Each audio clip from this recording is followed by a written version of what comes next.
Hello everyone, in this video I'm going to be teaching you how to convert any sentence into the negative form in the Yoruba language. For every sentence we have a verb, and by doing something to the verb, you can convert every verb to the negative form in the Yoruba language. And this system actually works for every sentences that we have in the Yoruba language. And let me give you a few examples. For example, let me list some verbs like sleep, go, read, drink, speak, jump, press, beat, cut, and turn. So, and what we have as sleep in Yoruba is sun. And the one word that you can use to convert every verb into the negative form is she. So she in English can mean miss, but in this sense, it's actually turning the verb into its negative form. So we have son, which is sleep, and then we say she son, that is sleep wrongly or sleep when you're not supposed to sleep. We have go, which is law. We have she law, which actually means he went where it's not supposed to go. We have read, which is car. We have she car, that is read wrongly. And we have mu, which is drink, and we can say she mu, that is drink wrongly or drink what is not supposed to drink. I will get into more detailed example later, and then you can understand it more. And we also have speak, which is saw. We can say she saw. Speak is saw, and then she saw means to speak what is not supposed to speak, or to speak in the negative form. And then we also have jump, which is fo. Jump is fo. You can have she fo, and the same meaning. We have press, which is te. We can have she te, that is he press it the wrong way. And again we can have beat, which is beat. We can say she na, that is beating what you're not supposed to beat. We have cut, which is gay. We can have she gay, which is he cut what is not supposed to cut. I will give you the context for its usage very soon. And we have turn, which is yi, and we can have she yi, which means he turn it the way it's not supposed to turn it. So you can use she with a verb to actually connote the negativity of that verb. For example, go, sleep, drink, jump. You can use she, jump, she fo, she drink, that is she mu. So you can have drink, go, come, leave, all these verbs. When you add she to it with their Yoruba counterpart in English, that means you are expressing it in the negative form. And expressing it in the negative form, let me explain better with far better examples so you can understand. And then we can have, as I've said earlier, je means sun, means to sleep, and then Yoruba can say ojemo shi sun. O means you. Je means better. You better don't sleep when you are not supposed to. So, sleep here means sun. Sleep means sun. So Yoruba can say ojemo shi sun. You better don't sleep when you are not supposed to. Ojemo shi sun. O means you. Je better. M don't. Ojemo sun, it will be you better don't sleep. But ojemo shi sun means you better don't sleep when you are not supposed to. And for every Yoruba word, context actually play a crucial part in defining the meaning. So many people use ojemo shi sun. For example, in the student word, they will say ojemo shi sun. Maybe you want to sleep when you are having an exam, and then you ojemo shi sun. So you better don't sleep when you're not supposed to sleep. Or maybe there is trouble in the streets and then you want to sleep. Like, when you sleep, you don't know what's going on around you anymore. Maybe you're in a place that you need to be alert at what is going on in your environment, and then you say you want to sleep. Yoruba can say ojemo shi sun. That is, you better don't sleep when you're not supposed to. The key word here is sleep. We can say oje sun. You better sleep. Sun means sleep. Yoruba can now say ojemo shi sun. The shi there is actually contracting the sun, which is sleep. That is, don't sleep when you are not supposed to sleep. So it changes the word into its negative form. And then we can have go in the Yoruba language, which is law. Go, law. Yoruba can say ojemo shi law. You better don't go where you are not supposed to. Ojemo shi law. For example, Yoruba used to use this. For example, maybe you met someone online and then you want to go and visit the person. So the neighbor can say, hey, you better don't go, because you are not supposed to go. It means you better don't go where you are not supposed to. They cannot say ojemo shilo. That is, there's a high tendency that maybe the person you want to go and meet is a kidnapper, or whatever. The person may have any bad intention in mind. So Yoruba may say ojemo shilo. And then we also have read, which is ka. Read, ka. Then the turning it to the opposite form will be shika. And then we can say ojemo shika. That is, you better don't read wrongly. And then we also have mu, which is drink. Shi mu, which is drink wrongly. So you back and say ojemo shimu. You better don't drink wrongly, or you better don't drink what you are not supposed to drink. For example, Yoruba often use this in a situation where you want to drink a water that you don't know who put it there. Maybe you just enter the house and then you saw a water on the fridge or maybe in the kitchen, and then you want to drink it, and the person is trying to call your attention to, do you know the kind of water that is there? Maybe someone else has washed his hand inside it before or not. You back and say ojemo shimu. Now, that is to caution the person not to drink what he wants to drink. And then we also have so, which is speak. So in Yoruba means speak. So she saw means to speak in the negative form, that is to say what someone is not supposed to say. She saw. So Yoruba used to say ojemo she saw. That is, Yoruba is trying to caution someone in this regard that, okay, don't say what you are not supposed to say. Maybe someone's mouth is loose, and then Yoruba can say, oh, ojemo she saw, like they are warning the person that don't speak wrongly or don't speak when you are not supposed to speak. That is, just keep quiet. Ojemo she saw. And then we also have fo, which is jump. Fo means jump. So shifo means to jump wrongly. So you back and say ojemo shifo. You better don't jump wrongly. Maybe the person wants to jump a canal that is actually very big. Maybe the person wants to jump something that, maybe your child wants to jump. Maybe there's a barrier in front of him and he wants to jump it, and you think, you better don't jump it. Maybe because the barrier is higher or anything. You can say, hey, ojemo shifo. That is, warning the person not to jump. And then we also have te, which is press, which is te. And then Yoruba can say shite, that is press wrongly, shite. And then Yoruba can say ojemo shite. For example, someone comes into your house and you have a lot of gadgets there, and then the person wants to start pressing your gadget. They can warn the person, ojemo shite, because the person does not actually know its way around the gadget. So ojemo shite. And then we also have n, which means to spend. Spend, like spend money. So you back and say shina, that is to spend wrongly. So you back and say ojemo shina.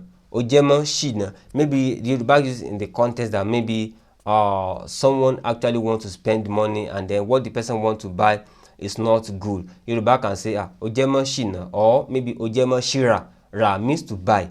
Yoruba can say ojemo shira or ojemo shina. And Yoruba sometimes use shina in an aspect for maybe someone that is spending recklessly. And then we also have cut, which is ge. Ge means to cut. So shige means to cut wrongly. So we have ojemo shige, that is, you better don't cut what you are not supposed to, or you better don't cut. You have to actually give key attention to it. For example, a tailor can be cutting, a dress that you want to sew. So you back and say, ojemo shige, like warning the person. Maybe the person is, while the person is cutting it, the person is watching the television or watching a program or anything. You back and say, ojemo shige. And then we also have turn, which is yi, turn, which is yi, turn, yi. You back can say shi yi, which is actually to turn something in the wrong way.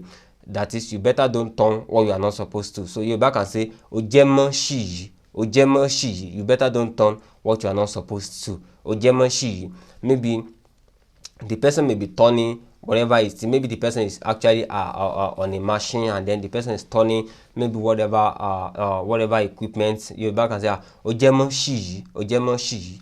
So that is for that. And then going a further ahead in turning sentence to the negative form. So now, in an instance where with the one we talked about before, it was a warning. But now, in an instance where it is no longer a warning, but the scenario has actually happened. We say ojemo shison, you better don't sleep when you are not supposed to. But in an instance where the person has slept when he has not supposed to sleep, that means there would have been a consequence. If I say he has slept when he's not supposed to sleep, means that means something has actually happened. So the next thing you will ask me, what happened? Because I said you have slept when you are not supposed to sleep. That means it's a declaration statement. It's more affirmative that, okay, something has happened. So that's why he has went where he's not supposed to go to. So that means something happened where he went. That's why I could boldly said he has went where he's not supposed to go to. And in the previous one we said, you better don't go where you are not supposed to go. That is Ojemo Shilo. And then in an instance where the person has Shilo, that is the person has went where he's not supposed to go to, Yoruba will now say Oti Shison, Oti Shison, Oti Shison, Oti Shison. That is Oti he has Shison. That is he has sleep when he's not supposed to. But now in using it in this sense, there's actually need for an addition. You need to actually be more detailed. Yoruba brings in more detailed in this aspect because sun can actually mean different things, can actually be used alongside different things. So before Yoruba will use it, Yoruba will use it with the exact thing that it did. Sun, it means sleep, but a lot of things can sleep. For example, we have red oil. Red oil in Yoruba can say, red oil has sleep. That is epo yẹn ti sùn. Epo yẹn, the epo means red oil, yẹn, that, ti sùn. That is, it has sleep. That is, red oil, when you put it in a place for a long time, it gets sticky. So Yoruba can say, ti sùn. So Yoruba used to have more detail. But of course, in some instances, if you don't put it, you can say, ti ṣìsùn. Yoruba, people will still understand that, wow, something has happened. Something has happened. That is, the person has slept when he's not supposed to. Maybe the person failed an exam, and then you say, Oti Shison. Because you now remember it was because he slept. That's why he failed the exam. You can say, Oti Shison. But in this aspect, Yoruba actually expects more detail. And Yoruba will now have something else to signify what type of sleep is sleep. Yoruba will now say, Oti Shi Orun Sun. Oshi orun sun, otishi orun sun. That is, he has slept the sleep he's not supposed to. Orun in Yoruba still means sleep. It's another way of defining sleep. So otishi orun sun. So that is for that. And then going to go, which is law, otishilo. Otishilo. That is, he has went where he's not supposed to. But different thing can be used with law. So Yoruba will say otishi irin law, otishi irin law. Otishi irin law, that is, he went on a voyage, on a journey. Every journey in Yoruba is called irin ajo. Every journey in Yoruba is called irin ajo. Even if you go by air, Yoruba still call it irin. If you go by bus, it's irin. If you go by walk, by trekking, it is still irin. But irin in its real meaning means to trek. But language doesn't really change like that. And when this word was actually being used, it was a time where there's no bus transportation, there's no air transportation. Whenever people are going somewhere, they trek. So that's why they call it irin ajo.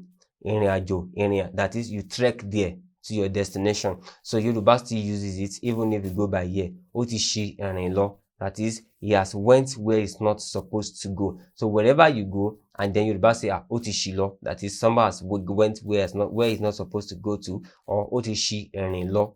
So Yoruba can say that. And Yoruba sometimes also say otishi irin rin. Otishi irin rin. So that's just another way to say that. Maybe in another video I may talk more about that.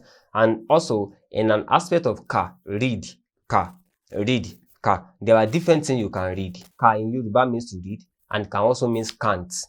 So Yoruba will give more details in this. So I think the first two examples that I use, otishisun. You can use otishisun without putting orun. You can use otishilo without using erin. Otishilo. That is, he has went where he is not supposed to go to. You can use that. But in the aspect of read, you will have to be detailed more, because ka in Yoruba means to read, and ka also means to count. When you say you are counting the money, onka owo, you are reading book, onka iwe. So ka means to count and also means to read. So so you will need to be detailed in this. What does he read wrongly? So you can say otishi iwe ka. That is, he has read the book wrongly. Otishi iwe ka. He has read the book wrongly. So the meaning of this cannot be he has read a book that is not supposed to read, simply because book is actually you don't read book and have a negative effect. A book is actually very good, but of course, except if you actually read, you dabble into magical books and then something wrong, you can say, Otishiweka, that is, he has read a book he's not supposed to read. So you see now that context actually gives the wider meaning, the exact meaning to whatever it is that we say. And then going ahead, we say mu, mu, mu. In Yoruba can mean different. You can mu omi, you can drink water, you can drink different things. You can drink water, you can drink Coke, you can drink Coca-Cola, you can drink alcohol, you can drink different things. So otishi omi mu. Omi is water. Otishimu. You can say otishimu. Of course, you can say otishimu, but the person will not know what the person has actually shimu. But if you say otishi omimu, then the person will know, he has drank what is not, he has drank the water he's not supposed to drink. And Yoruba used to use it in a sense whereby someone drank poison. That otishi omimu, that he has drank something he's not supposed to drink. Why? Because it's poisonous. So, going ahead, we also have so, which is speak. Otishi or so. That is, he has said what is not supposed to. Otishi or so. Maybe somebody went to an interview and then the person shot himself on the leg by one thing or the other that he said. So you back and say, Otishi or so. He has said what is not supposed to say. So you can Otishi so. You can also say Otishi so and remove the oro. I'm just saying you have to be more detailed in some instances, but I am more detailed on all of this. But in some cases, you may decide not to be detailed, like Otishi so. People will understand that he has said what is not supposed to say. And if you say Otishi or so, it is more detailed. People will understand that he has said what is not supposed to say. And then we also have fo, which means to jump. So we can say Otishi ifofo. Otishi ifofo. That is, he has jumped when it's not supposed to. Otishi ifofo. He has jumped when it's not supposed to jump. And we also have Otishite. Otishite. Otishite. That is, he has pressed what is not supposed to press. But what does he really press? Is it a button or something else? No, it may be a button, maybe on a computer or on a remote screen. Those are buttons. So you back and say Otishi button te. Otishi button te. And then going ahead, we can say we have n, which is spend. So we have Otishi owo n. You can spend whatever it is that you want to spend, but most times it's actually owo. You can say Otishi na, but of course we use owo to be more detailed. Otishi owo na. For example, maybe you have naira and you have dollar. Dollar is more than naira, and then you want to give someone $5, 5 naira, and you give the person $5. So Otishi owo na. Otishi owo na. That is Otishi owo na. That is, you give the person the money you are not supposed to give the person. And of course, sometimes so maybe someone just spend anyhow. So they can still say Otishi owo na. And then we also have ge. You can cut many things. You can cut a cloth, you can cut a tree, you can cut whatever. So being detailed is essential in this. You can say Otishi igige. Igi means tree. Otishi igige. Otishi igige. And then we also have yi, which is turn. So we have Otishi eroyi. Ero means machine. Otishi eroyi. So that is it for how to turn any verb into its negative form and use it to form any sentence in the Yoruba language. And I hope you've been able to learn a lot from this video. This is Learn Yoruba Online. If what you need is a private tutor, we can design a tailored curriculum for you based on your level of understanding, and I'm pretty sure in no time you become a professional speaker of the Yoruba language. You can reach out to me and then I will answer to you. If you have any question, put it in the comment section. I will answer you to the best of my ability. This is Learn Yoruba Online. Kindly like this channel, kindly subscribe, and hope to see you in subsequent videos.